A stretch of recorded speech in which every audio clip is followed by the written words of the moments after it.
আয়াত ৫৪ وقال الملك ائتوني به أستخلصه لنفسي فلما كلمه قال إنك اليوم لدينا مكين أمين অনুবাদ আর রাজা বলল, ইউসুফকে আমার কাছে নিয়ে আসো, আমি তাকে আমার নিজের জন্য আপন করে নেব।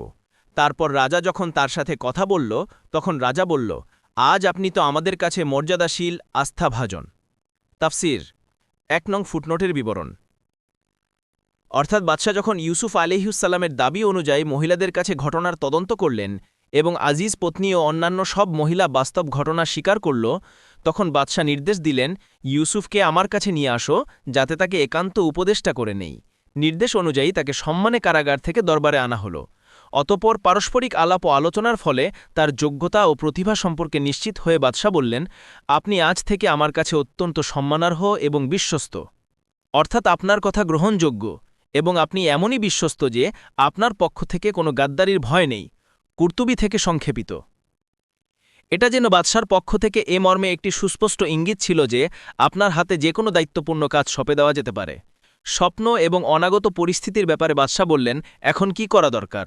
ইউসুফ আলাইহিসসালাম বললেন, প্রথম ৭ বছর খুব বৃষ্টিপাত হবে। সে সময় অধিকতর পরিমাণে চাষাবাদ করে অতিরিক্ত ফসল উৎপাদনের ব্যবস্থা করতে হবে। জনগণকে অধিক ফসল ফলানোর জন্য নির্দেশ দিতে হবে। উৎপন্ন ফসলের একটি উল্লেখযোগ্য অংশ নিজের কাছে সঞ্চিতও রাখতে হবে। এভাবে দুর্ভিক্ষার ৭ বছরের জন্য মিশরবাসীর কাছে প্রচুর শস্যভাণ্ডার মজুদ থাকবে এবং আপনি তাদের পক্ষ থেকে নিশ্চিন্ত থাকবেন। রাজস্ব আয় ও খাস জমি থেকে যে পরিমাণ ফসল সরকারের হাতে আসবে তা বিদেশি লোকদের জন্য রাখতে হবে, কারণ এ দুর্ভিক্ষ হবে সুদূর দেশ অবধি বিস্তৃত। বিদেশিরা তখন আপনার মুখাপেক্ষী হবে। আপনি খাদ্যশস্য দিয়ে সেসব আর্ত মানুষকে সাহায্য করবেন।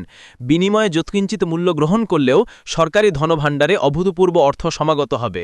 এ পরিকল্পনা শুনে বাদশাহ মুগ্ধ ও আনন্দিত হয়ে বললেন, এ বিরাট পরিকল্পনার ব্যবস্থাপনা কিভাবে হবে এবং কে করবে? ইউসুফ আলাইহিসসালাম বললেন, জমির উৎপন্ন ফসলসহ দেশীয় সম্পদ রক্ষণাবেক্ষণের দায়িত্ব আপনি আমাকে সঁপে দিন। আমি এগুলোর পূর্ণ রক্ষণাবেক্ষণ করতে সক্ষম এবং ব্যয়ের খাত ও পরিমাণ সম্পর্কেও আমার পুরাপুরি জ্ঞান আছে।